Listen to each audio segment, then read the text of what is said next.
Indian public higher secondary school Bhairav Chauraha Titla Kushinagar के online class में आपका स्वागत है। मैं धनंजय सर क्लास 9 के साइंस का लेक्चर कल के आगे मैं बढ़ा रहा हूँ।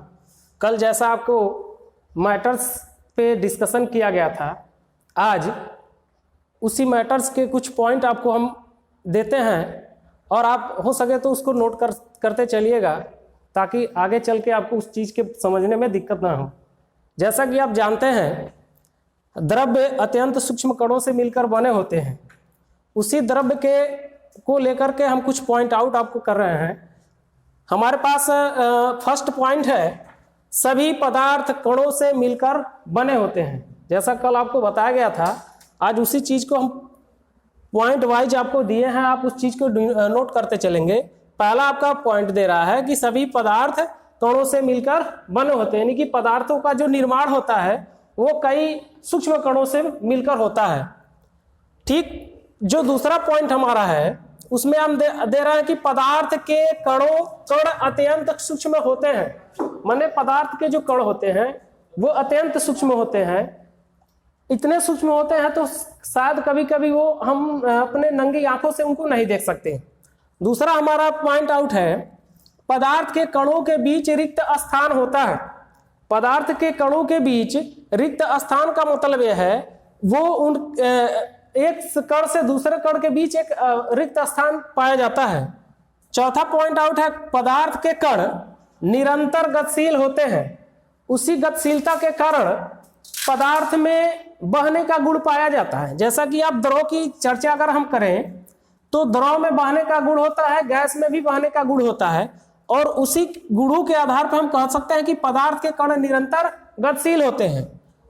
पांचवा पॉइंट है, पदार्थ के कण एक दूसरे को आकर्षित करते हैं। एक दूसरे को आकर्षित करने के कारण पदार्थ एक दूसरे को जटिलता से पकड़े होते हैं और ठोस का एक रूप लेते हैं।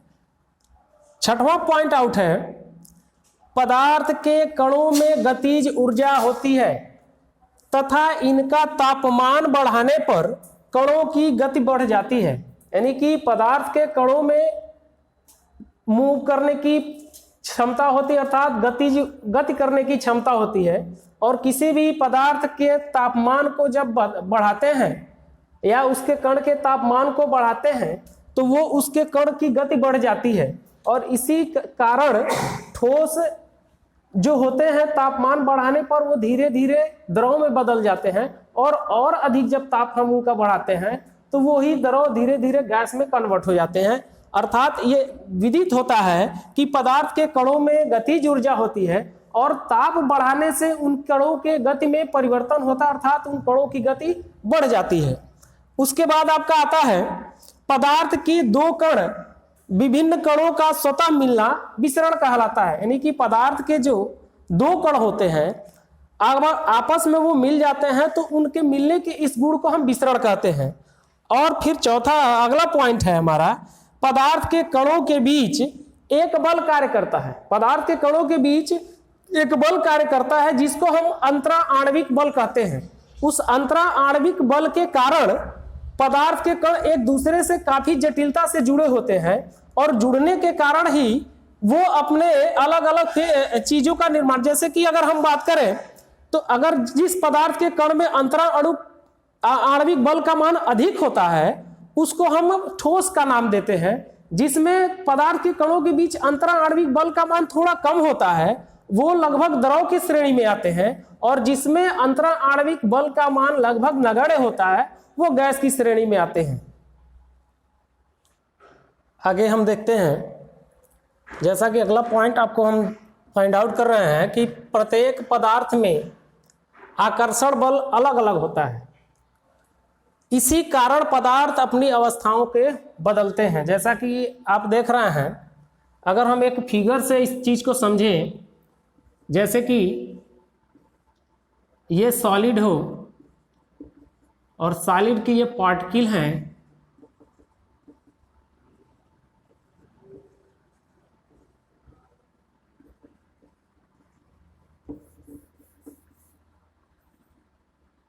ये पार्टिकल हम बना दे रहे हैं सॉलिड के, ये मॉलिक्यूल्स हैं, एक फिगर से हम इसको समझेंगे।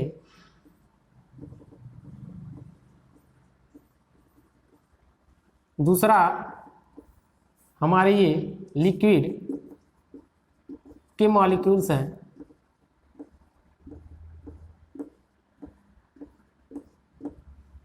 और तीसरा ये हमारे गैस के मॉलिक्यूल्स हैं। इस तरह यदि हम पहले चीज को लेकर चलते हैं, कर पदार्थ में आकर्षण बल अलग अलग होता है। आप देख रहे हैं जो सॉलिड के पार्टिकल हैं, कण हैं, वो काफी पास पास हैं और पास पास होने के कारण इनमें आकर्षण बल का मान द्रव की तुलना में अधिक होता है, क्योंकि द्रव के जो पार्टिकल हैं वो ठोस की तुलना में अधिक हैं।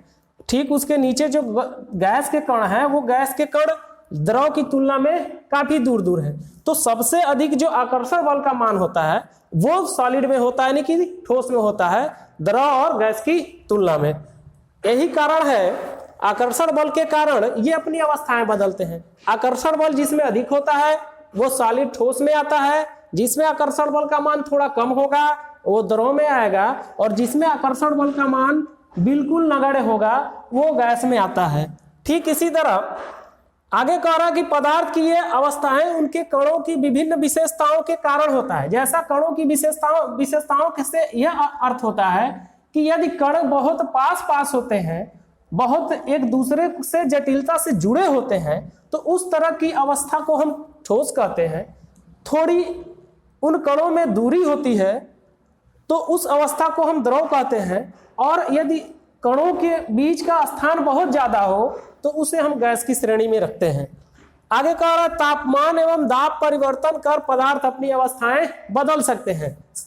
जाहिर सी बात है, यदि इस सॉलिड के ताप को हम बढ़ाएंगे तो आप जैसा भी जानते हैं कि किसी भी वस्तु का जब ताप हम बढ़ाते हैं तो उसके आयतन प्रसार होता है, यानी कि वो अपना आयतन बढ़ाता है।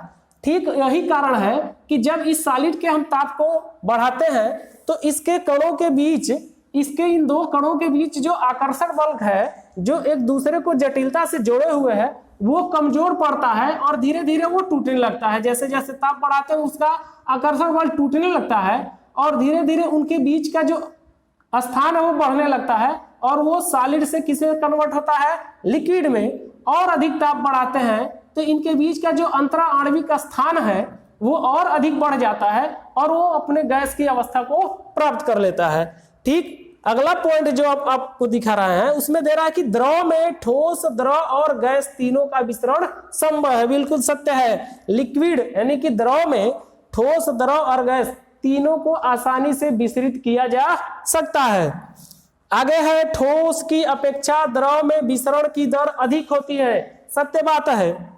इसका कारण यह है कि द्रव अवस्था में पदार्थ के कण निरंतर गतिशील होते हैं और बिल्कुल स्वतंत्र अवस्था में रहते हैं और इस कारण उनके विसरण की जो दर होती है वो ठोस की तुलना में द्रव में अधिक होती है और वो आसानी से द्रव एक दूसरे से गतिशील होते हैं। स्वतंत्र रूप से द्रव में पूरी तरह वो उसके कण घूमते रहते हैं। और अगला जो पॉइंट आपका है वो कह रहा है ठोस की अपेक्षा द्रव के कणों में रिक्त स्थान अधिक होता है। बिल्कुल अधिक होता है। जैसा आप यहाँ चित्र से स्पष्ट कर रहे हैं, चित्र में देख रहे हैं कि जो ठोस के मॉलिक्यूल्स है, कण है, वो बहुत पास पास हैं, जबकि यहाँ हम द्रव की अगर देखें तो द्रव के कणों के बीच का जो स्थान है वो काफी अधिक है और ये इसी चीज को इंगित कर रहे हैं कि ठोस की अपेक्षा द्रव के कणों में रिक्त स्थान अधिक होता है।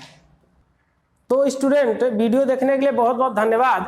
आगे हम इसी टॉपिक को कल से फिर आगे बढ़ाएंगे और आप वीडियो को देखते रहिए। जो भी प्रॉब्लम हो उसको शेयर करते रहिए, अपने प्रॉब्लम को बताइए ताकि हम उसमें अपने और भी चीज़ों को डाल सकें वीडियो को।